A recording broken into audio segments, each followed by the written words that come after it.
اس video میں حضور صلی اللہ علیہ وسلم کے 3 معجزات کا ذکر کرنے والے ہیں۔ نمبر 1، حضرت جابر رضی اللہ عنہ کے گھر صرف 3-4 آدمی کا کھانا تھا۔ صرف اتنا ہی کھانا کو 1000 صحابہ کرام نے حضور صلی اللہ علیہ وسلم کے معجزہ سے پیٹ بھر کر کھایا۔ نمبر 2، ایک صحابی کے لیے کھجور لایا گیا تو ان کھجوروں کو تمام صحابہ نے شکم سیر ہو کر کھایا۔ نمبر 3، ایک چٹان جس کو بڑے بڑے طاقتور صحابہ نہ توڑ سکے، حضور صلی اللہ علیہ وسلم نے اسے صرف 3 ضرب میں توڑ دیا۔ یہ سب واقعات جنگ خندق میں واقع ہوا۔ اس ویڈیو میں ان سبھی واقعات کو بیان کرنے والے ہیں اور آیت تیمم کے نزول کے بارے میں اور جنگ خندق کیوں واقع ہوئی اس کے بارے میں اور مسلمانوں کی جنگ کی تیاری کے بارے میں بتانے والے ہیں، لہٰذا ویڈیو کو مکمل دیکھیے گا۔ تو چلیے ویڈیو کو شروع کرتے ہیں۔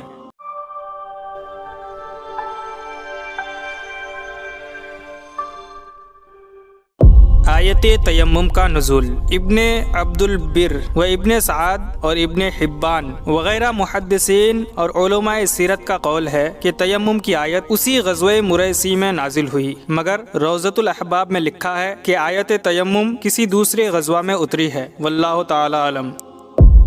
بخاری شریف میں آیت تیمم کی شان نزول جو مذکور ہے وہ یہ ہے کہ حضرت بی بی عائشہ رضی اللہ عنہا کا بیان ہے کہ ہم لوگ حضور صلی اللہ علیہ وسلم کے ساتھ ایک سفر میں تھے۔ جب ہم لوگ مقام بیدا یا مقام ذات الجیش میں پہنچے تو میرا ہار ٹوٹ کر کہیں گر گیا۔ حضور صلی اللہ علیہ وسلم اور کچھ لوگ اس ہار کی تلاش میں وہاں ٹھہر گئے اور وہاں پانی نہیں تھا، تو کچھ لوگوں نے حضرت ابوبکر صدیق رضی اللہ عنہ کے پاس آ کر شکایت کی کہ کیا آپ دیکھتے نہیں کہ حضرت عائشہ نے کیا کیا؟ حضور صلی اللہ علیہ وسلم اور صحابہ کو یہاں ٹھہرا لیا ہے، حالانکہ یہاں پانی موجود نہیں ہے۔ یہ سن کر حضرت ابوبکر صدیق رضی اللہ عنہ میرے پاس آئے اور جو کچھ خدا نے چاہا انہوں نے مجھ کو سخت و سست کہا اور پھر غصے میں اپنے ہاتھ سے میری کوکھ میں کونچا مارنے لگے۔ اس وقت رسول اللہ صلی اللہ علیہ وسلم میری ران پر اپنا سر مبارک رکھ کر آرام فرما رہے تھے، اس وجہ سے مار کھانے کے باوجود میں ہل نہیں سکتی تھی۔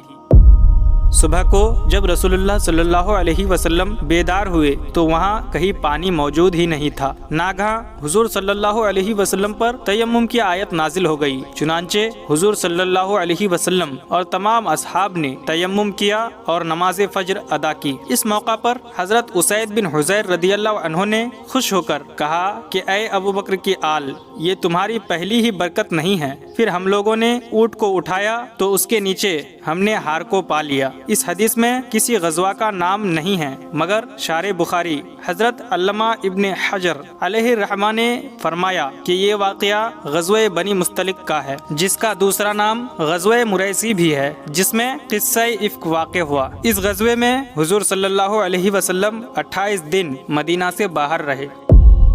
غزوہ خندق، جنگ خندق سن 5 ہجری کی تمام لڑائیوں میں یہ جنگ سب سے زیادہ مشہور اور فیصلہ کن جنگ ہے، چونکہ دشمنوں سے حفاظت کے لیے شہر مدینہ کے گرد خندق کھودی گئی تھی، اس لیے یہ لڑائی جنگ خندق کہلاتی ہے۔ اور چونکہ تمام کفار عرب نے متحد ہو کر اسلام کے خلاف یہ جنگ کی تھی، اس لیے اس لڑائی کا دوسرا نام جنگ احزاب یعنی تمام جماعتوں کی متحدہ جنگ ہے۔ قرآن مجید میں اس لڑائی کا تذکرہ اسی نام کے ساتھ آیا ہے۔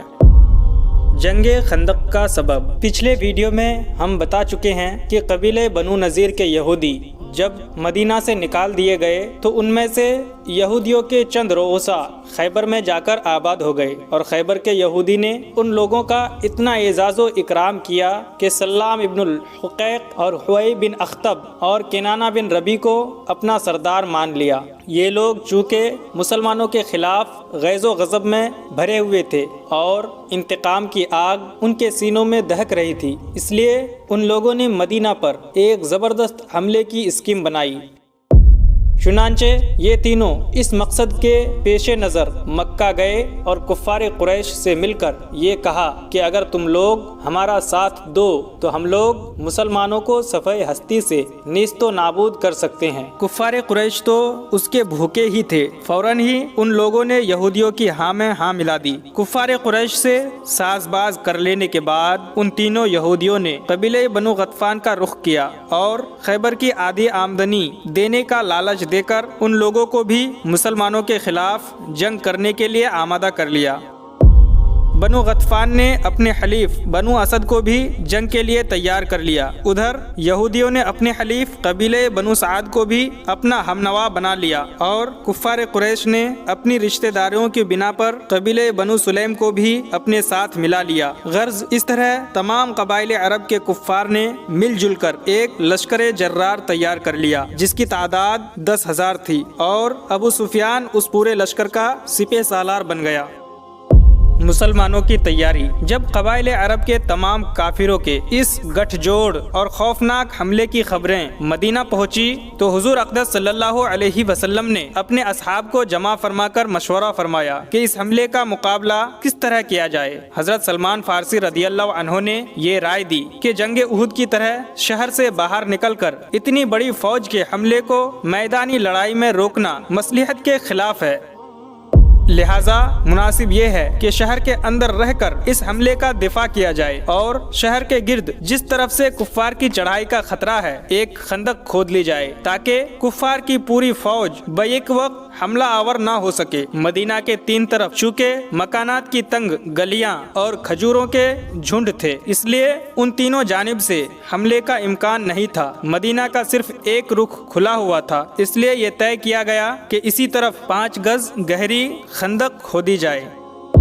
چنانچہ 8 ذی القعدہ سن 5 ہجری کو حضور صلی اللہ علیہ وسلم 3000 صحابہ کرام کو ساتھ لے کر خندق کھودنے میں مصروف ہو گئے۔ حضور صلی اللہ علیہ وسلم نے خود اپنے دستے مبارک سے خندق کی حد بنا دی اور 10-10 گز زمین 10-10 آدمیوں پر تقسیم فرما دی، اور تقریباً 20 دن میں یہ خندق تیار ہو گئی۔ حضرت انس رضی اللہ عنہ کا بیان ہے کہ حضور صلی اللہ علیہ وسلم خندق کے پاس تشریف لائے، اور جب یہ دیکھا کہ انصار و مہاجرین کڑکڑاتے ہوئے جاڑے کے موسم میں صبح کے وقت کئی فاقوں کے باوجود جوش و خروش کے ساتھ خندق کھودنے میں مشغول ہیں، تو انتہائی متاثر ہو کر آپ نے یہ رجز پڑھنا شروع کر دیا: اللہم ان العیش عیش الآخرہ فاغفر الانصار والمہاجرہ، یعنی اے اللہ بلا شبہ زندگی تو بس آخرت کی زندگی ہے، لہٰذا تو انصار و مہاجرین کو بخش دے۔ اس کے جواب میں انصار و مہاجرین نے آواز ملا کر یہ پڑھنا شروع کر دیا کہ نحن الذین بایعوا محمدا علی الجہاد ما بقینا ابدا، یعنی ہم وہ لوگ ہیں جنہوں نے جہاد پر حضرت محمد صلی اللہ علیہ وسلم کی بیعت کر لی ہے جب تک ہم زندہ رہیں، ہمیشہ ہمیشہ کے لیے۔